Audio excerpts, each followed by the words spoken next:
The information provided on lifeinterruptedradio.com is for educational purposes only.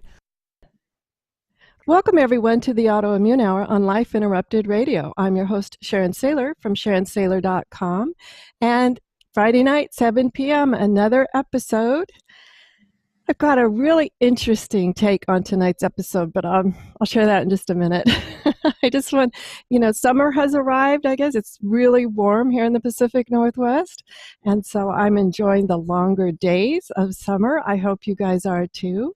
And I always say, what are you curled up with? Which, as I started to think about that today, it reminds me of winter, but I'm still going to say it because I'm curled up with my chai tea and my homemade almond milk, my usual go-to anymore, I think, as well as just so excited to be here. And I'm also super excited because tonight we have a dear, dear friend and a member of my health team, my health recovery, my health journey, Bev Martin. She's here, and she is an awesome woman.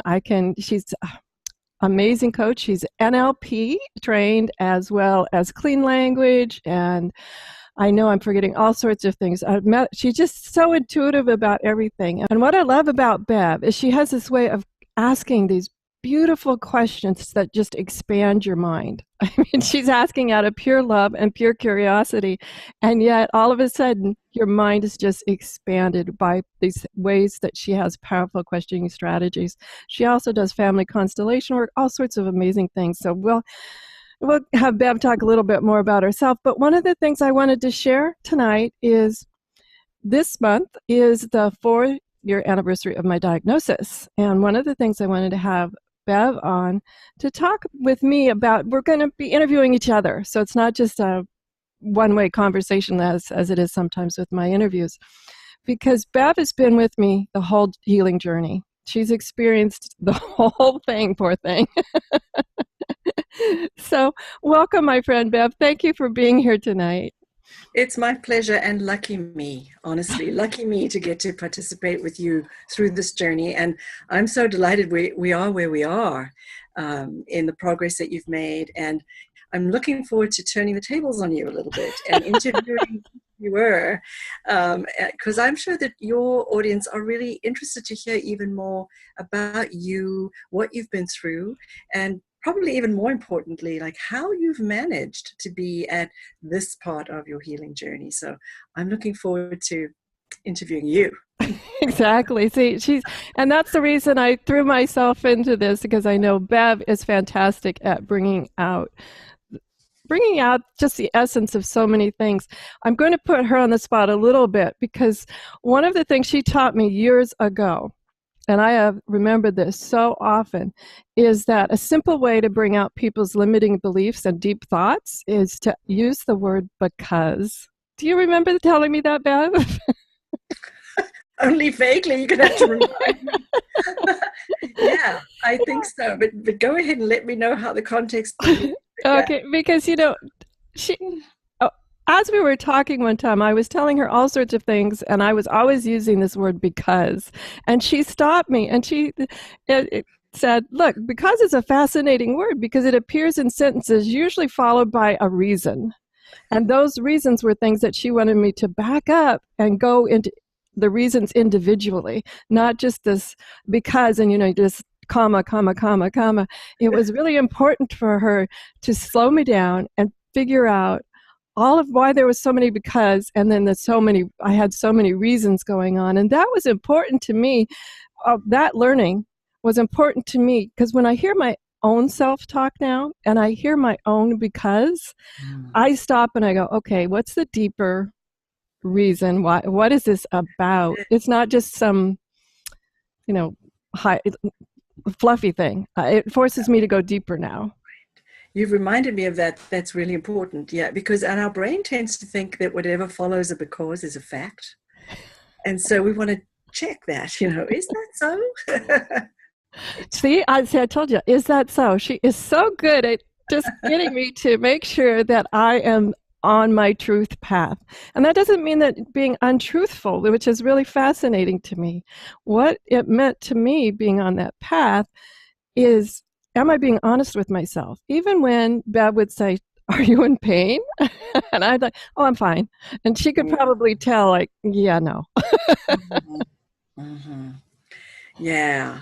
Well, take us back to that time, Sharon. I mean, I had the fortunate part of being participating with you at least some of the time. I'm aware that there were some times shortly after that diagnosis that were really challenging.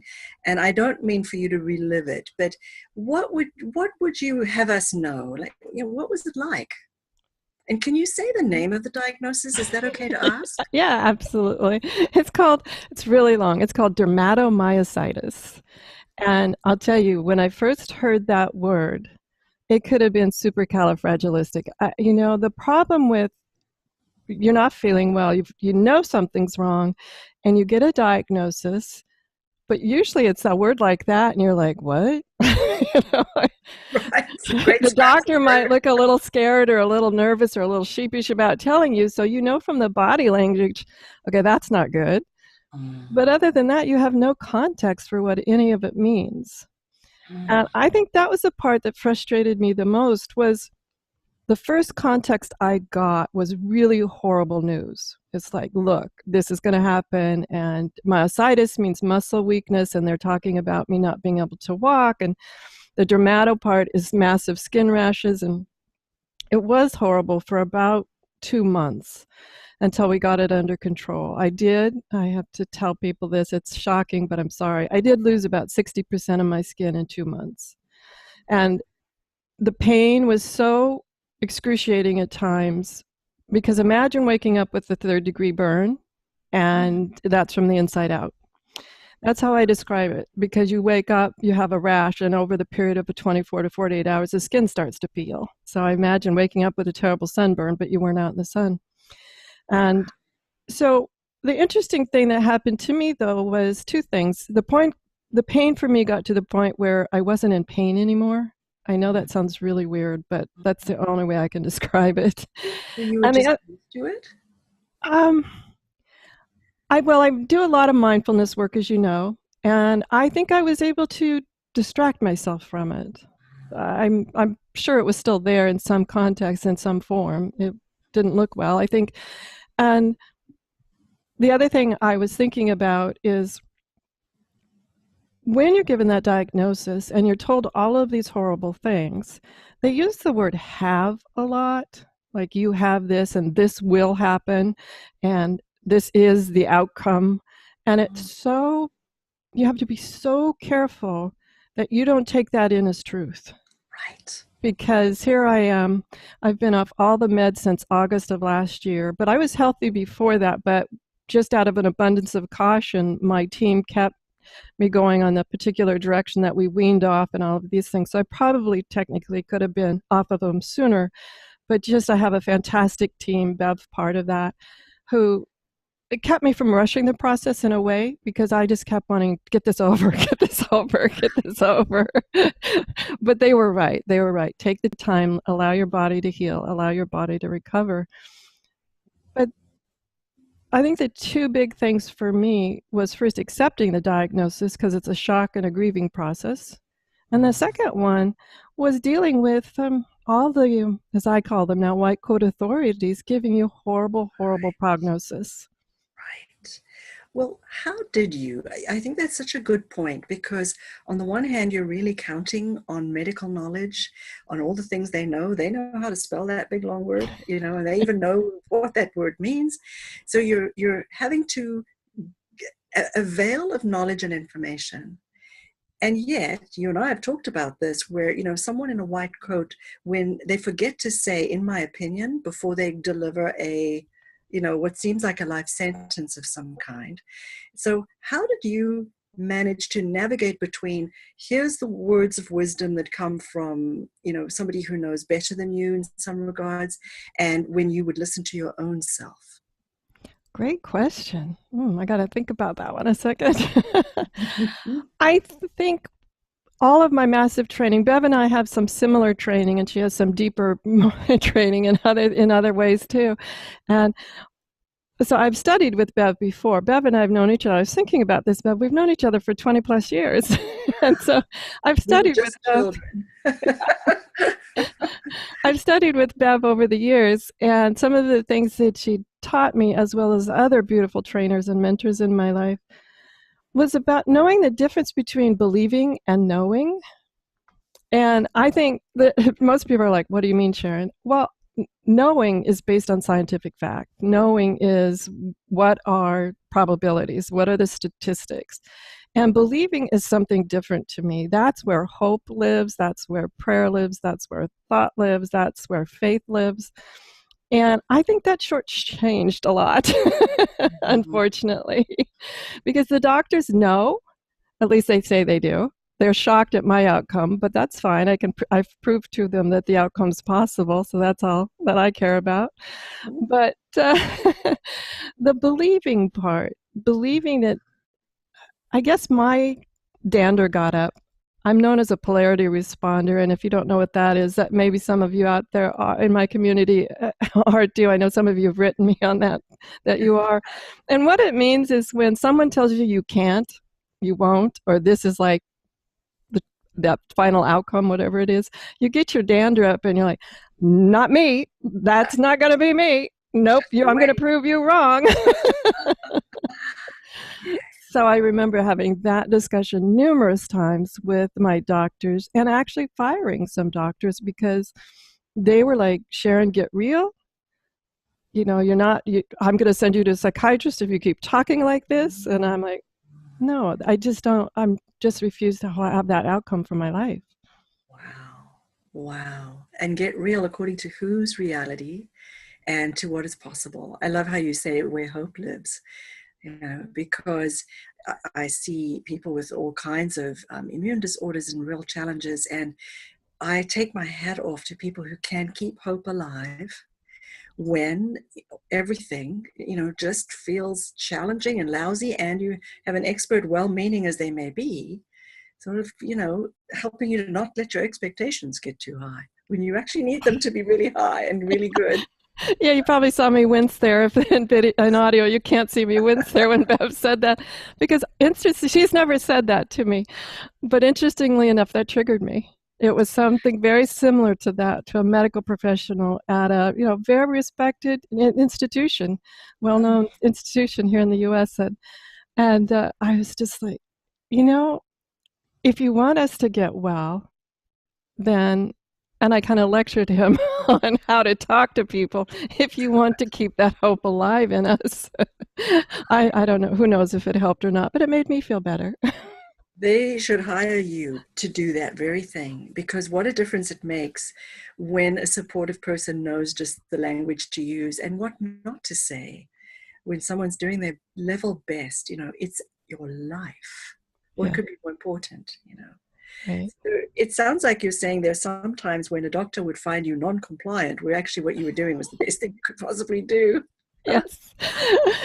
Yes, I've been labeled NCP. Guys, if you ever see that on your medical folder, it means non-compliant patient.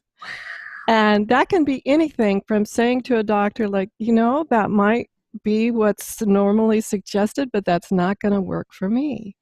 And that's important to know. And even if, the outcome is undesirable because I made a choice, I made the choice versus someone else making a choice for how I was going to live my life. And that's important to me. One of them, it was suggested removing a major body part. And not only did I go into instantaneous shock, so don't ever make decisions when you're in shock. If you hear something and you go into shock, don't ever make decisions when you're in shock. But intuitively, I knew that wasn't the answer. And that's when I just said, thank you, but no thank you. And I found another opinion. And I've shared this on the show before, and I know I shared it with you, Bev. But I was in panic after I heard that. I was like, oh my gosh, do they really want to do that? That's horrible. That's awful. I don't know, my life would be worse without that body part. And I called up my beautiful longtime internal care practitioner. He's just awesome.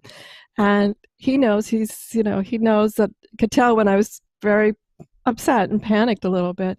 And he's, Sharon, just breathe, which I think all of you, that was one thing all of you would always say to me, just breathe, just breathe through it, which that's one of my tips right there, breathe.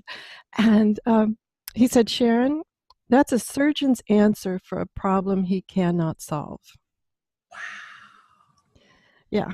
I use that now in my life. That's that's a plumber's answer to a problem he cannot solve. That's an electrician's answer to a problem he cannot solve. It's expanding our mindset to go, okay, where are there other solutions? Not just in the surgery route. Are there physical therapists? Are there other routes that we could try before we go to what I considered very extreme?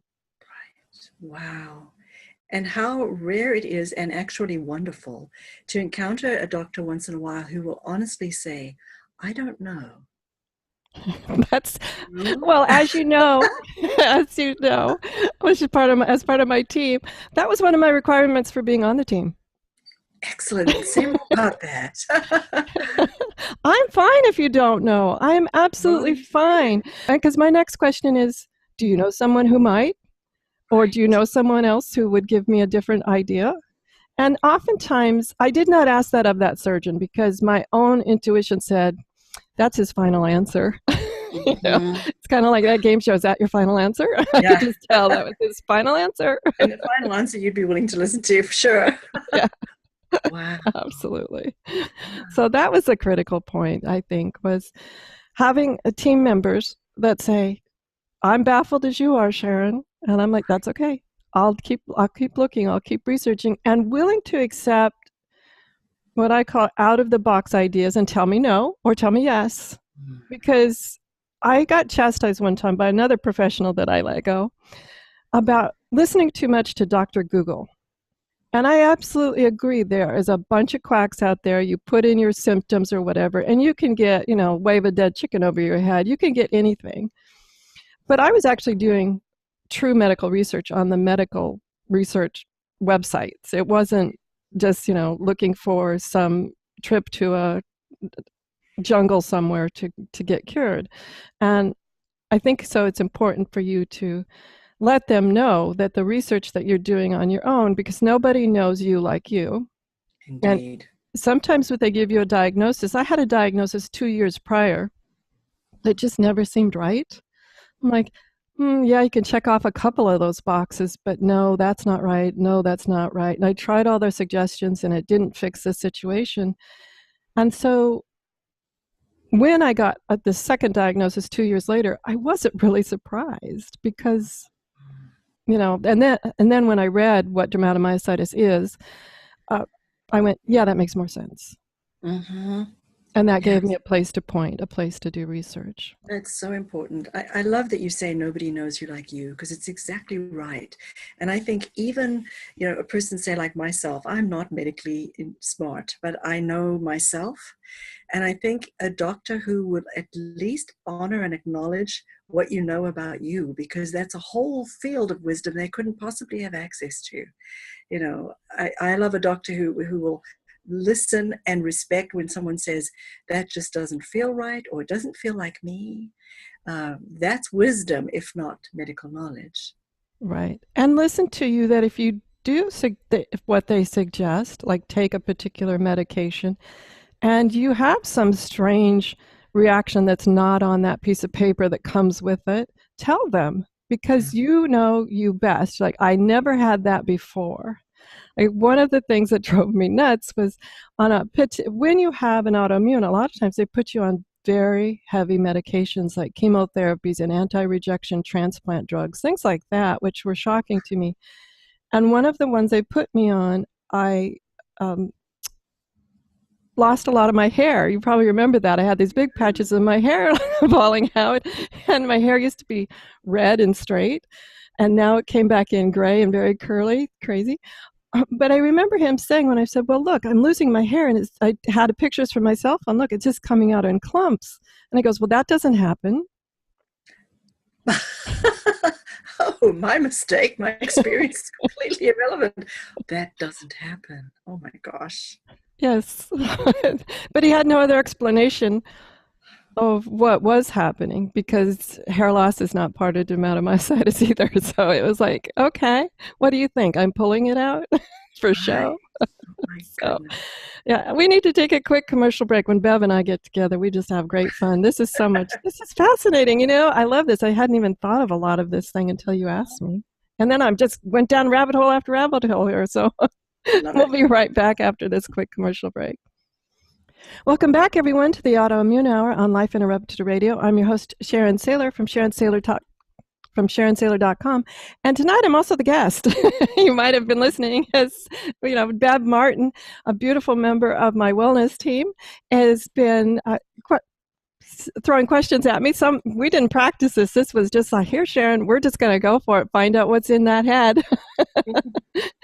Because we're celebrating, oddly enough, the 4-year anniversary of my diagnosis. And I know you guys are like, well, that's an odd thing to celebrate. But you know what? I am a thriver now. And I am totally abolished the word survivor.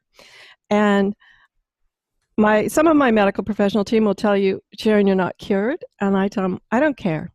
I feel great. And in many respects, Bev, as you know, I actually feel better than I did for several years beforehand, before the anointing of the diagnosis.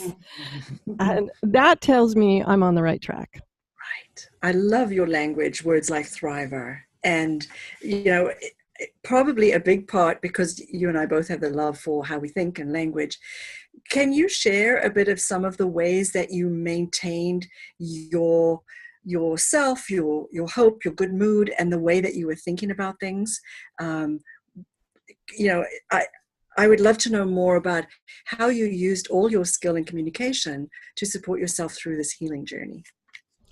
Well, very carefully, I guess.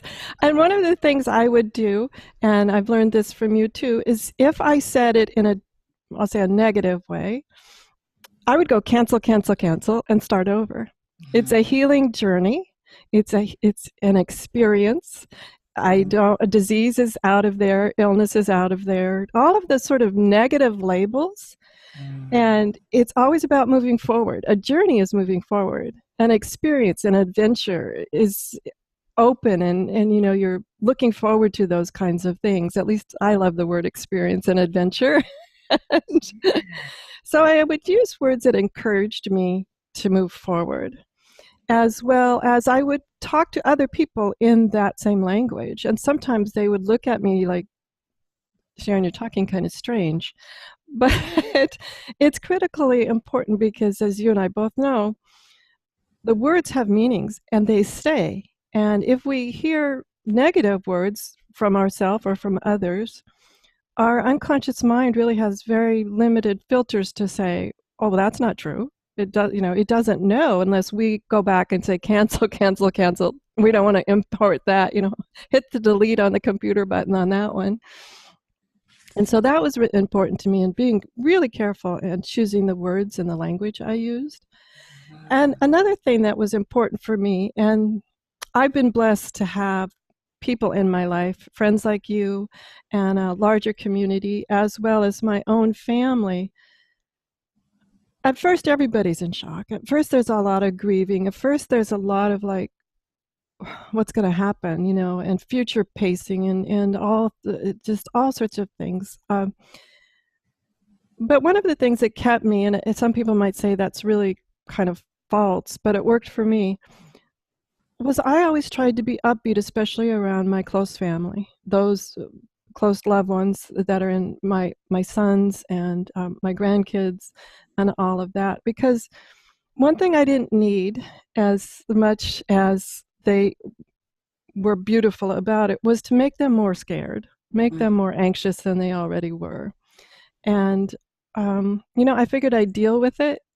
If things took a turn that I wasn't expecting, I would deal with it at that time. But always keeping my hope up and my faith up, and searching for the right answers were important to me. So I'd say my family was a strong motivator for me. I know that's kind of an outside motivator, not an internal one, but it's important. I love the way that you were also taking care of them while you were taking care of you. Yes. Now, I've seen some people in my community take that to the extreme where they're sacrificing themselves. Okay. And I want to say that's not what I did. No. This is just watching my language around them, not being too much of a complainer, like, how are you feeling? And I was honest. I was like, well, I've had better days or something like that. But I don't know if you've ever met someone that you say, how are you feeling? And oh my goodness, you just get this whole Right. More than 30 we minute, bargained on. Yeah. 30-minute downer. Mm. Yeah. Mm. So I think that was important. I never didn't want to hide them from it, but I didn't need to heighten their anxiety about it either. Right. Because that's supportive of you in the long run also, is that you want people to be informed and also to know how to support you. So that, if you keep your team uplifted, they're more capable of supporting you when those days come when perhaps you really need them to help Yeah. out. Yeah. Let's talk a little bit, Bev. I know you are awesome about how you tell people in your world what you need. We've shared this conversation a couple of times through my healing process. You help guide me through this. Let's share some of your wisdom about how you tell people in your world Mm. what you need so it comes out in a positive, supportive way for both of you. Mm. It's a gift to let them know what you need, because as you know, if you've ever, we've all had to encounter people who are going through something difficult, and we tend to try and read their mind. I wonder what they need, and it could be anything from a casserole to come hold my hand to drive me to my appointments. The range of what a person could use that's supportive could be anything. So there's a gift in being able to say to someone, I could really use, or I could really need. And so I usually just encourage people to stay connected with yourself and ask questions like, how am I feeling and what do I need? So that when someone comes along, well-meaning as they may be, when they say, let me know if you need anything, you can be specific, if necessary, so that no one's having to read your mind. But knowing what you need and being clear about that can be really, really helpful, because then you also know when you're good, when you have no needs. And it's just like, I would love your company, or come and talk to me when I'm going to this appointment, or, I have a friend I love how specific she is about things. When she was grieving the loss of her mom, it made me know, okay, I know I'm stepping up to the friend plate. Because she would say, I just want to hear from you. And she was down in another state taking care of her dad after this loss. And in my family, for better or for worse, our model is, we won't bother you while you're going through something difficult. It's a very British model. We'll just lie low, disappear, because we're not bothering you, right? So in my model, if I had only asked myself, I would have been like, I will show her how supportive I am by not bothering her. Whereas I've learned more and more, it's like, bother me, please. And she said, and in fact, I asked this question, which is one way to ask someone what they might need. I was like, when you know that you are loved by me, how can you tell? Wow. I know, isn't that great? So when you know that you're loved by me, how can you tell? And she said, I'd love it if you'd call as often as you can. So even while she was down taking care of her dad, I would text and call. And I had the confidence of knowing, oh, this is welcome. This is what love looks like for this person. Where for another person, in my family, it would be like, I'm not bothering you. But so much better to ask, when you know you're loved, how could you tell? Oh. See, I told you guys. Isn't she awesome? She just always stops me in my tracks like that. That is like the best question. And not only if you're feeling lousy. I mean, I'm thinking I'm going to ask some people in my world who are perfectly fine. Yes, great. They have no, well, who knows, but they have no diagnosis. So it's like, that is a great question. I love that. Okay. I'm glad we ran down that rabbit hole. That's awesome. Now, that does create another conundrum for me, Bev. It's like, my mind went blank for a minute. I don't know. How? Right. So Is that independent of each person? I mean, like, if you ask me, my answer would probably be different than if someone else asked me. But it's really worth considering for yourself, because in the world, imperfect as it is it's pretty unlikely that everyone who loves you will know the question and know to ask it. They're thinking, what can I do? And we tend to give love in our own love language, right? Mine is food. So I would inundate you with casseroles, whether you liked it or not, because that's what love looks like to me. It's like, let's cook together. Of course, when someone's dealing with an illness, food is often very challenging, or there's a limit to what you can eat. So it behooves us to find out. So as the person who would like to be loved in this way, knowing that your loved ones have got a big think bubble above their head, like, what can I do? Instead of them being stressed out by that, consider, when I'm loved, how do I know? And then communicate that. I do it shamelessly to my daughter and my husband around things like Mother's Day or my birthday, just to make it easy on them, and know that I will feel loved because I'll get what I fancy. I'll be able to say, I'll know when I'm loved when, or I'll really, really love it when fresh flowers. Oh, wouldn't it be great? So be open about what would be supportive. And to be fair to our loved ones, if we don't know the answer to that question, they're going to keep having to scratch their beard. How would they know if we don't? Oh, true. Absolutely true. Now, in your experience, though, is there a moment where a loved one, I'm thinking of maybe you've had a partner for a long time, husband, wife, partner, whatever, life partner, and they say that question, or you say that statement right before Mother's Day, Father's Day, whatever. Should you go fair warning? Yes. I just learned something on a podcast and I'm going to try it. I mean, should you go fair warning? I think you want to ease them into it because, there's a big difference between a request and a demand. But a request could be something like, I wonder if you've been wondering how to love me. And be, of course, respectful and appreciative of all the ways they're already doing it. They may be doing it in their way. Someone who puts oil in your car, if that may be their love language, and you want to really acknowledge that, as well as to say, I really so appreciate the car maintenance. Thank you so much. What I would really love, I really would love the smell of fresh flowers, or whatever it might be, assuming that it is their intention to be kind and loving, and they just don't know how. Now, a question arises, though. I love this because another question arises. So this is brand new. We're trying it for the first time, and we're doing it out of that place of love and curiosity and wonder and admiration for the other person. I'm curious, what happens if they don't believe what you just said? For this Mother's Day, I would really just love pancakes in bed. Right. And then Mother's Day comes and goes, and you get flowers. It doesn't happen, right? Well, more specifically, I'm feeling in the context of having a diagnosis, or where people feel like when in an ordinary situation, just a regular relationship, we all feel like we know each other. I think there's always more levels of knowing, and not everyone is willing to play the "do you want to know me deeper" game. But in the light of a diagnosis where you now have more information about your prognosis, what you're going to need, you may have to make more requests. You may have to say to someone, I know we always go out every Thursday afternoon for pancakes. Now my diet is such. Would it still be the same if we just took a walk and I'll have my little dish of whatever will work for my health at the moment?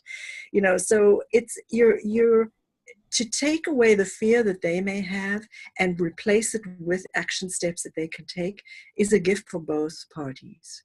Because some people, out of fear, when someone they love have a diagnosis, they are so afraid of doing something wrong that they tend to go, I won't do anything. Or the other one is they've tried it and you were in a really painful, grumpy mood and you snapped at them. I mean, not because you meant to, but their tone of voice just came out wrong because, ooh, that hurt or whatever. So, okay, go back. I just had to throw that in. Exactly. But that's a good point. I have a client who has really roller coaster blood sugar issues. And she was going on a tour with like a Doctors Without Border kind of thing. And she said to me, I don't know what I'm going to do because if I'm blood sugar low, it's shark day. Until I get my. So I was like, pre-frame, just tell everyone, because if you tell everyone, here's the deal, I love you with all of my heart, and when this happens, you may see this, so that people know that when that happens, that they don't slink away going, does it mean she doesn't love me? Does it mean our relationship has gone south? They already know ahead of time, oh, that means her blood sugar is low. The nice version of her will be back soon, you know. And it's especially if they also know, like in her case, you know, I said to her, so when you bite off their head, what would you like them to do? You know, surely not just leave you. And it's like, go get me, you know, a Larabar, go get me something, and you know, nice Jane will be restored. So just helping people know how to love us. Yeah. Yeah, I think that's true. And if they know in advance that, because what my worry is if they try this and maybe they're the caregiver listening and they go, okay, I'm going to try that, that they get a snap and they're like, well, that's the last time I'm doing that, Sharon. Right. Yeah. I asked and it did not go well. Yeah. Yeah. It's like, you know, being really patient with each other and with ourselves, in every range. I have a friend who's got a severe condition actually caused by a drug. It's another whole story. Um, and she doesn't have a great deal of support in her family, and not through any failing of their own. It's just that they somehow are not really skilled at being able to handle the range of emotions that she's going through. So she supplements by creating her team, you know, not unlike you have done, where she's got somewhere to go, and in a way lets some of her closest family members a little bit off the hook. Yeah, that's what my team does, guys. Exactly. It's like, okay, family, you can just be you. I've got this, you know. It's all around, it's acts of love. Yeah, absolutely. Now, some of the other things I wanted to talk about were just quick, because we're down to, believe it or not, when Bev and I get together, it's like this. We're down to our last 12 minutes. We need to take a quick commercial. Wow. So considering, I mean, 4 years, it's really something to celebrate, and everything that you've been through. You've, you know, talked to researchers, you have checked out all kinds of things. You've tried things that worked well and things that didn't work well. And it tickles me that it's 4 years. It's almost like you've been getting a degree in how to thrive and how to be well. Funny you say that. 178 hours worth. Right, you've got all your CUs and your diploma, you know, and this is a graduation. So what would you have us know? Like, what have you learned, especially for people who are still really in the middle of it? Share with us everything that you used, or as much as you can, that helped you on your healing journey. Found a team that would listen to me, not always agree with me, not always disagree with me. That part didn't matter, but listen to me. That's what mattered. And trusted that I knew myself when I said, you know, that supplement, that med, whatever it was, might work for most people, but gosh, I feel kind of crazy, loopy, tired, fatigued, whatever. And then that they trusted that, okay, we've got to find a different solution. So people that were open to multiple solutions was critical. And then a lot of personal things that I thought I was leading a healthy lifestyle, I had to change. Sleep hygiene. I learned that from one of our guests, and Dr. Joseph Tata says sleep hygiene. And I said, what is that? And that was so important. It's the best of my ability because I travel a lot, but it's very important that you go to bed at the same time and you try to wake up at the same time, that you have very specific nighttime relaxation routines, turn off screens. That was a toughie. Turn off screens and get into a relaxed state, whether it's reading a paper book, like an old-fashioned book, not a Kindle screen, and doing things that calm you down so you can have a good night's sleep, because oftentimes people with autoimmune sleep can be tricky. And then also diet. I've learned I can't cheat, even though I'm like, woohoo, I'm feeling great. I think, yes, somebody's birthday party, I think I'll have a cupcake. I can't cheat. And that's okay. I mean, I had to learn that lesson. But so it's a whole radical shift about diet, nutrition. Like I said, I thought I ate healthy because I ate a lot of salads. But I found out that I had a lot of food sensitivities. So continuing to get my gut healthy through managing my food sensitivities was important. And then another one that just totally shocked me too, because I'm a neat freak, sort of semi-germaphobe, was all the toxic chemicals we're exposed to. everything, perfumes, even how, makeup. I was shocked at how, if you've ever read the back of some of your makeup, how like 80 different things in there that you can't pronounce. Because I was saying, okay, no processed foods. And I was eating that way before the diagnosis, no processed foods. What was shocking to me was like, okay, but you got the toxins out of the food, but you've got, detergents and cleaning products and personal products and makeup and, oh my gosh, plastics and everything else. It was surprising to me how many toxins we are exposed to every day. Now, we had Sharon McGrill on, who gave us a real primer on the toxic home. And that was awesome. A good way for you to start is to listen to that one that was Sharon McGrill on the show. And because she gave us a real primer on that and how to use essential oils in place of that as well. So, and I have to say, I never go overboard. I mean, it's always a process with me. I didn't go through the house and throw everything out. I was like, I don't know, the little money saver in me just had a hard time with that. But whenever the opportunity came to replace or whatever, I always became much more critical, thinking about what am I replacing things with. And sounds really strange. During that process, I decluttered. And I had a lot of things that I collect on my travels, people give me or whatever. And I really used that method of, does this make me happy? And if not, out it goes. And I think, let's see, and learning to say no was really important. I guess that's key, learning to say no, because having to say a really big, strong yes to yourself. Yeah. Yes. Wow. I learned along the pathway that if whatever you say yes to, you're saying no to something else. And so what is the value of your yes and what is the value of your no? And oftentimes in its life, it's like good health or cupcake. I'll take health, thank you very much. Yeah. For me, I'll take pain-free because I get real joint pain when I get exposed to gluten. So. And then here you are, having had the diagnosis, going through a challenging time, learning how to thrive. And it's such a testament to who you are that you then also offer a show helping people through this kind of thing. So, here you have what role did having the show have in part of your thriving? Oh, a big role. It was something to look forward to. It's not, I would say, something to motivate me to.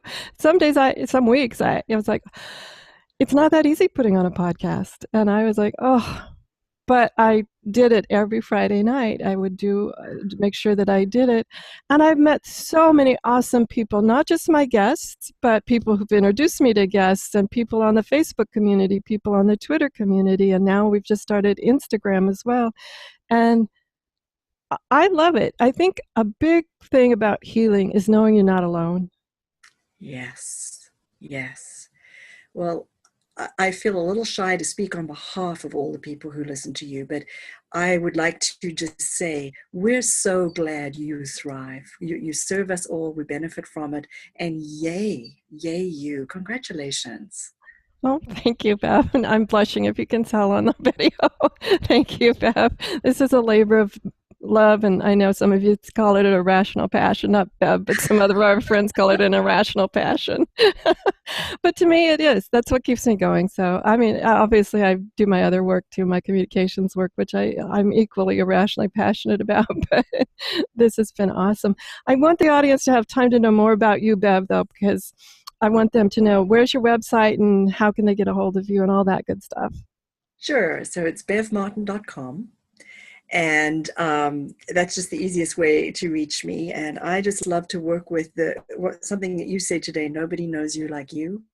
I just love to work through coaching and intuitive work to help each person know ourselves and know what's next to do. So yeah, bevmartin.com. What I love about Bev, which is so awesome that she alluded to, and I think this is her amazing superpower, is she has the ability to coax the answers gently out of yourself. And they're the ones that you think of with her amazing questioning strategies. And you've just heard just the tip of the iceberg tonight. Every time I'm with Bev, there's this moment where she knows that, okay, I found the answer within myself, because I freeze and it's almost like you see in the cartoons, that light bulb going off over your head. And that's when I'm grabbing my pencil and paper and writing things down. And then I share it with her. Okay, I found it. And that's the most important part of a healing experience, a healing journey, whether it's a physical illness, you want to solve a problem, you're dealing with something at work, whatever, is when you find someone who helps you find the answer within yourself. Those are the real answers. Those aren't try it and see. Those are the answers. Right. Great. Oh, I love you, Bev. Thank you so much. Right back at you, Sharon. I'm so delighted. And wonder what happens next for you as you continue to thrive. Can't wait to see. I know. Well, we'll open that up to the universe to let all the joy in, to let it all in. Everyone, thank you so much for being here for this 4 years of the show as well. Believe it or not, it's been 4 years of the show as well. I started it soon after the diagnosis. And you're all a wonderful community. Be sure and go over to lifeinterruptedradio.com/transcribe tribe to sign up for the transcripts if you like, and join the mailing list as well. Always appreciate that. Find us on Facebook at the Life Interrupted Radio on Facebook as well, or join us on YouTube. That link is lifeinterruptedradio.com, YouTube as well. And everyone, have a great weekend, whatever your adventures. Join me next time, Friday night, 7 p.m. for another episode. Enjoy. The information provided on lifeinterruptedradio.com is for educational purposes only. What you hear, read, and see on Life Interrupted Radio is based on experience only. The information presented here should never be used for any legal, diagnostic, or treatment purposes. Always seek sound legal, medical, and/or professional advice regarding any problems, conditions, and any of the recommendations you see, hear, or read here on Life Interrupted Radio.